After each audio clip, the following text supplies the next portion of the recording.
जन्म साखी के 40th पार्ट में आप सभी का बहुत बहुत स्वागत है। पिछली वीडियो में गुरु नानक देव जी और शेख इब्राहिम जी की भेंट हुई थी।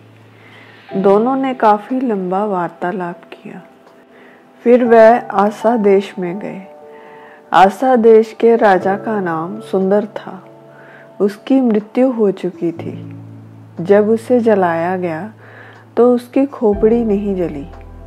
सभी ने बहुत यत्न किए, परंतु फिर भी कोई परिणाम न निकला। राजा के संबंधी जोशी के पास इसका कारण पूछने गए।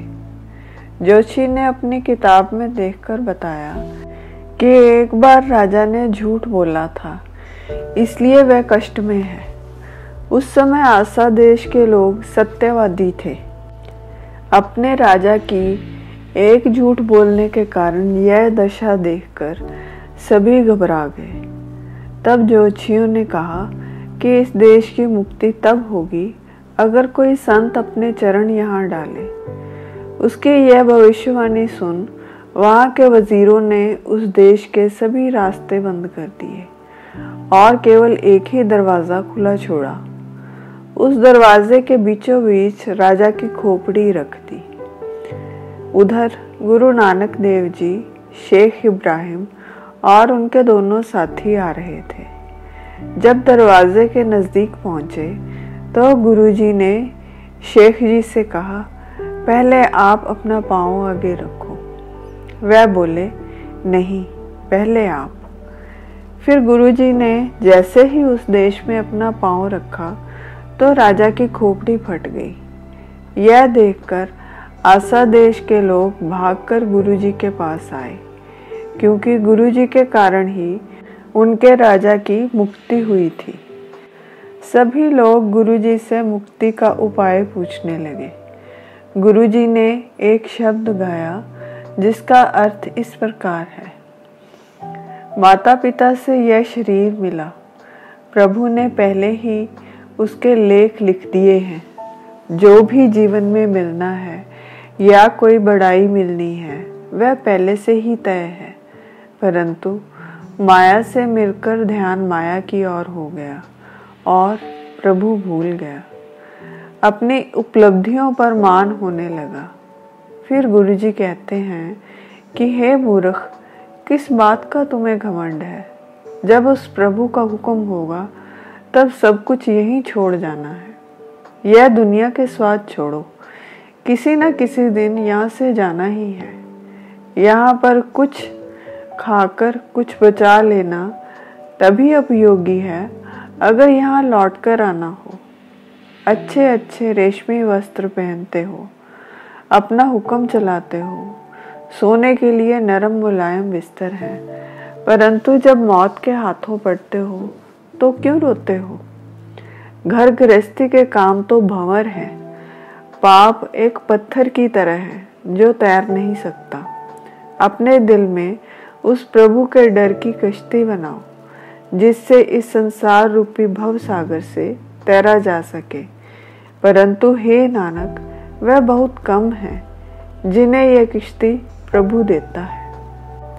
वहाँ उपस्थित सभी लोग गुरुजी के वचन सुनने के बाद उन सभी की सेवा में जुट गए और प्रसाद रोटी लाने लगे।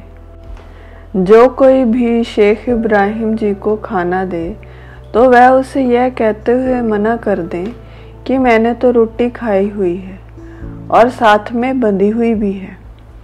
लोगों को आश्चर्य हुआ कि यह हमारी सेवा क्यों नहीं स्वीकार कर रहे। वह बोले, ओ खुदा के बंदे, तुम कौन से देश में रहने वाले हो और झूठ बोल रहे हो? लगता है तुम उसी देश से हो जहाँ बाबा फरीद रहते हैं, जिसने लकड़ी की रोटी साथ में बांधी हुई है। अगर कोई इन्हें रोटी देता है तो कहते हैं कि मैंने खाई हुई है और पास में भी है। इस पर शेख इब्राहिम जी सोच में पड़ गए कि रोटी तो मैंने अभी नहीं खाई, मैंने तो इनको झूठ बोल दिया। तो शेख जी ने वह लकड़ी की रोटी निकाली और फिर बोले, राजा ने तो एक बार झूठ बोला, तो उसका क्या हाल हुआ? मैंने तो कई बार झूठ बोला है, मेरा क्या हाल होगा? तो गुरुजी ने कहा, शेख जी आप तो सही हैं, खुदा आपसे खुश है। गुरुजी के इन वचनों से शेख इब्राहिम जी को तसल्ली हुई। इसके बाद उन्होंने गुरुजी से जाने की आज्ञा मांगी तो दोनों एक दूसरे को गले मिले।